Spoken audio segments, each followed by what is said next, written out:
Hi, I'm Lou McIntyre and welcome to my HO scale Hampton and St. Martin's Railway. The railway is based on a 28-mile prototype that did exist in southern New Brunswick from 1880 until 1940. It was funded largely through government guaranteed loans and the investment of people who lived along the right of way. But unfortunately, there was just not enough population to allow the railway to ever become profitable, and it went through bankruptcy a number of times between 1880 and the time that Canadian National Railways took it over in 1918 when CN was formed. The last train ran in 1940. But in my reality, the line was a lot busier than the prototype, and it has existed into the late 1950s, into the steam diesel transition era. So let's take a look at the layout itself. Let's start here in Hampton, and on the left you can see the Kings County Courthouse. And about center right now is the old post office. It's now a lawyer's office. And some of the other buildings will look probably very familiar. They're from some of our craftsman kit manufacturers, such as Bar Mills and JL Innovative. And further on down, I have gotten into some scratch building of buildings because I couldn't find anything similar to them in a prototype. And then, of course, the most important place in town is the railway station, which served both the CN main line and our little branch line that we're going to take the trip over. Now, along the entire line, I've tried to create architecture that's very similar to the types of buildings and such that you would see in the northeast of North America.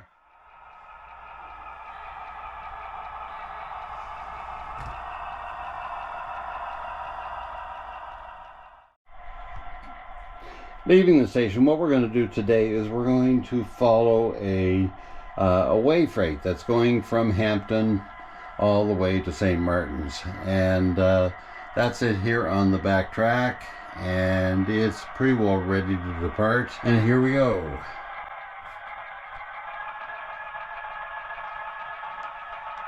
Now what we're going to do is we're going to follow this in pieces here. It disappears out of sight for a short while here, so we're going to stop our recording right at this point, and we'll pick it up when it returns. Okay, here we are at Robertson Trestle, and it's a two sections. There's a small brook that comes out and dumps into the Robertson Brook, and that is picked up and follows the flow of the main stream across this trestle that we have. It's somewhere about 120 feet long, I believe. And we end up coming into the settlement of Robertson itself. Now there's a number of interesting things that go on here. There is a siding where potatoes are loaded at several of the sheds along the line. Plus we also have a farm and a log loading facility, which is a bit of an unusual thing. Workplace health and safety wouldn't think much of the way in which they load the logs, but it is what it is.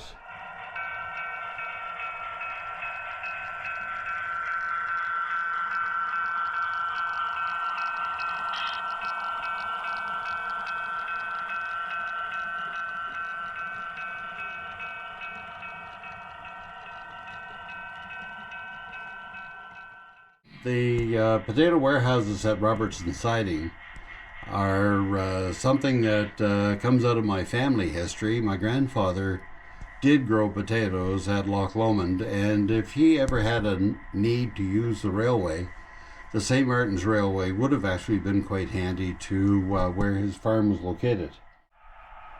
Here we come into Barnesville. Now, Barnesville is a recreation of pieces of memories that I have from childhood. Certainly the railroad was long gone, but the family that lived in the area, they had a grocery store and a general store, I guess, and then they also had a sawmill, both of which you can see here.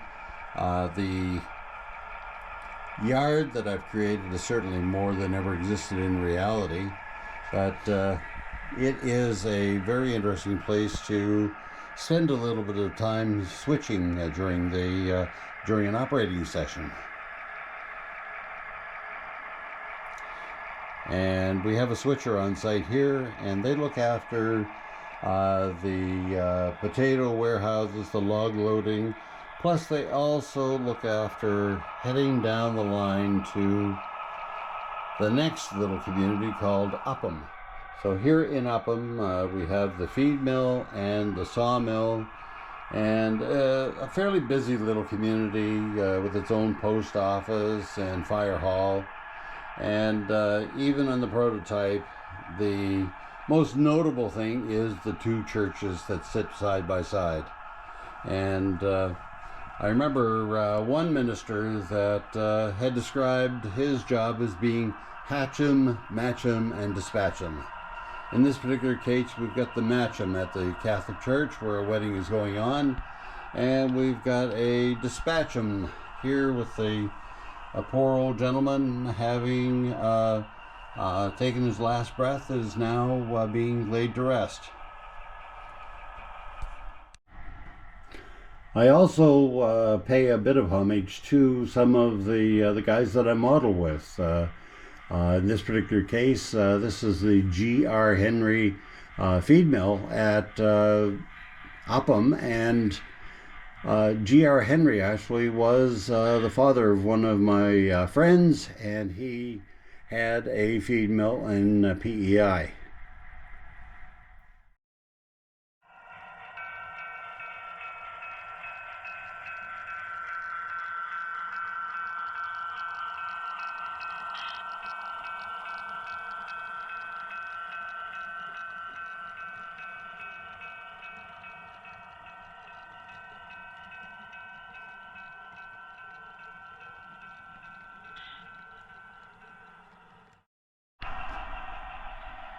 And next to the cemetery is the one crossing of the Hammond River, and we see the engine crossing the double bridge. As well, in the background you can see a walk bridge that existed. We have some scouts on it, of course, and here we come to the branch line, the branch of the branch line that goes to the manganese mines. Now, this train is going to disappear out of sight into this tunnel and begin to climb a 4-turn helix that we have. And while it's doing its thing on the helix, what I'm going to do is take you on a bit of a tour of the manganese mine.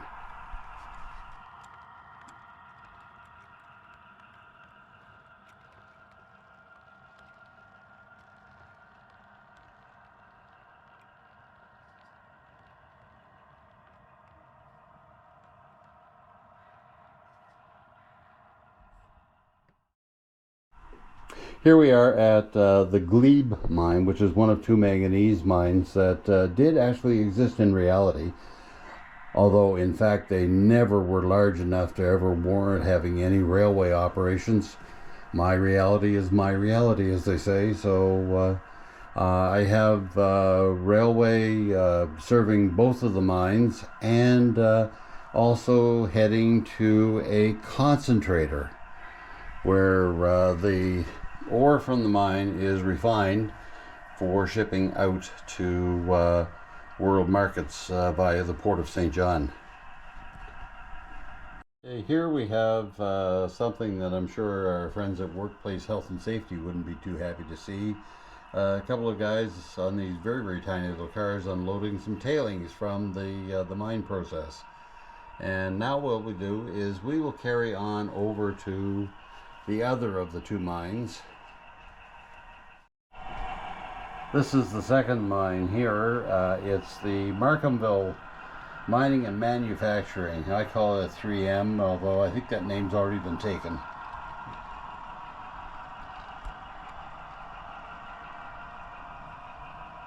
And they have an engine house here. The engine's actually not at home right now. It's over in Barnesville doing its switching duties.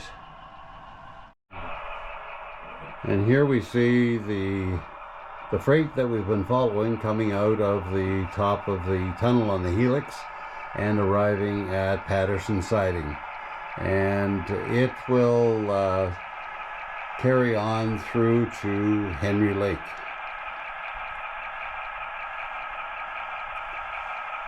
As a very quick aside, this pickle car doesn't contain exactly what you might think.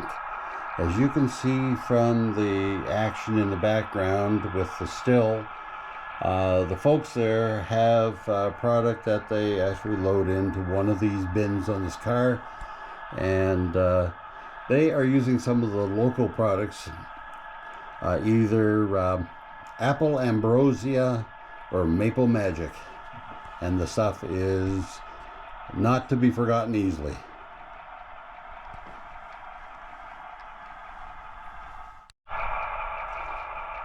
Here our train carries on past Henry Lake Produce, and as you can see there's quite an apple orchard, and we have woodcutters, we have even beekeepers down here just a bit further.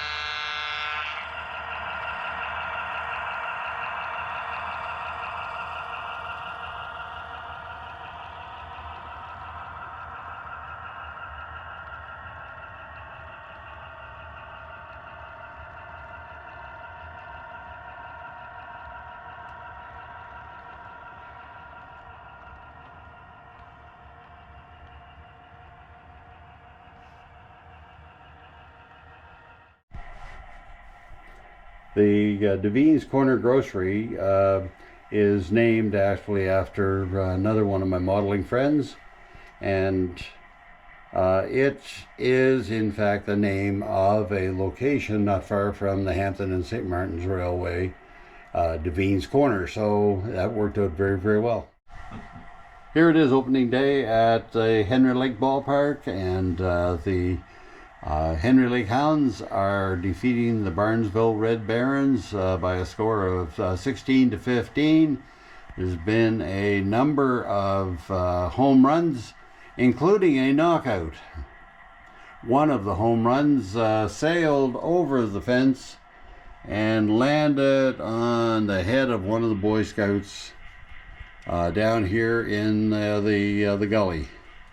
Anyhow, he's home recovering. Hopefully he'll be fine eventually. As the freight approaches the big trestle that carries it across what is known as the gully. The gully is a very, very close imitation of the real thing that existed at one time, the biggest structure on the railway. It was about 300 feet across and about 100 feet deep. And you can see it's a fairly substantial structure, and makes the train look relatively small.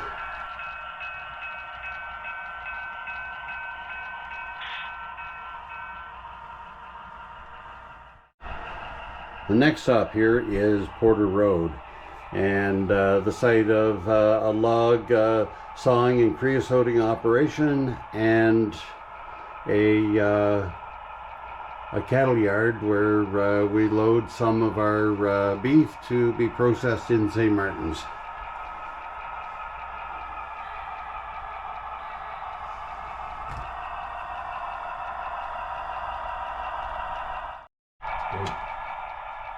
Well, here we are arriving at our final destination, St. Martin's on track 1. The The freight typically, when we're having an operating session, will come in at the end of the day onto track 1 and leave the cars for the local switcher here to handle in the morning. And we're passing some of the facilities that were used by the steam locomotives. We have the sand tower, we have water tank, and of course a coaling station. In St. Martin's we also have a number of industries that look after local needs, like the coaling facilities and those poor cows that we saw at Porter Road. They are looked after here at the Miller Brothers meatpacking plant. One thing neat in St. Martin's, of course, is the caves that a lot of tourists come to see. Now, I have not modeled them on this layout, but I have what you see here is a Bar Mills kit, and I've named it the Cave View Motel.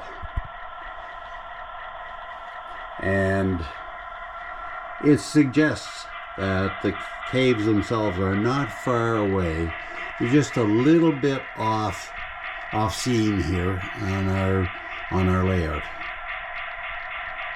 We also have some historical buildings that I have the prototypes up on the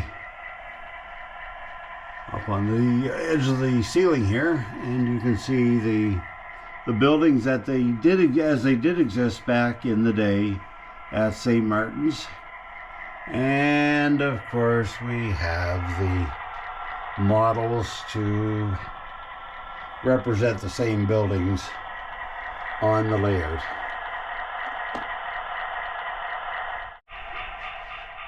So the freight has come to an end. It's ready to drop its load of freight cars.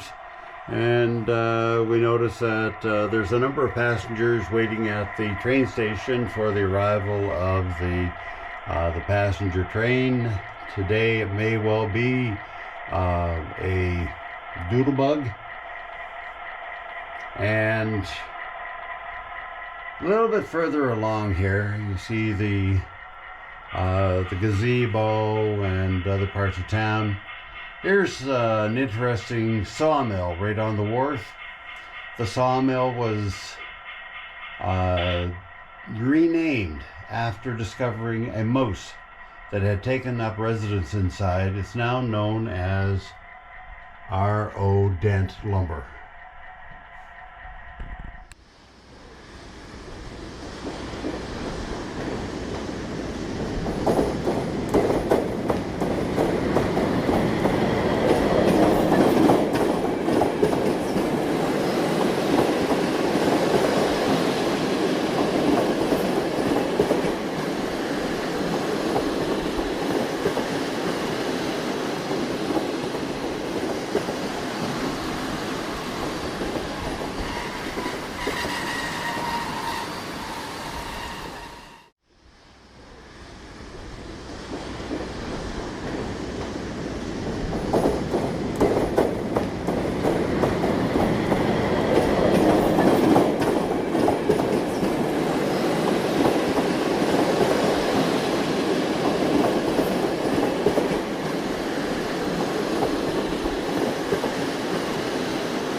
I invite you to join us here in St. John for Fundy Railfest 2023 in May of this year. You'll get to experience several other model railroad layouts, clinics, seminars, industry and prototype tours, and social events, and even a public show. That's May 26th to 28th, and it's www.fundyrailfest2023.ca, or you could Google it. Just look for Fundy Railfest 2023. See you there.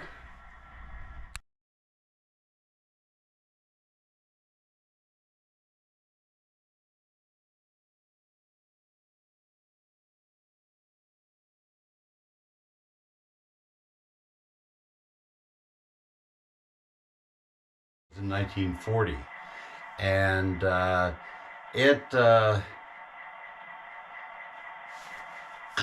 we'll cut that.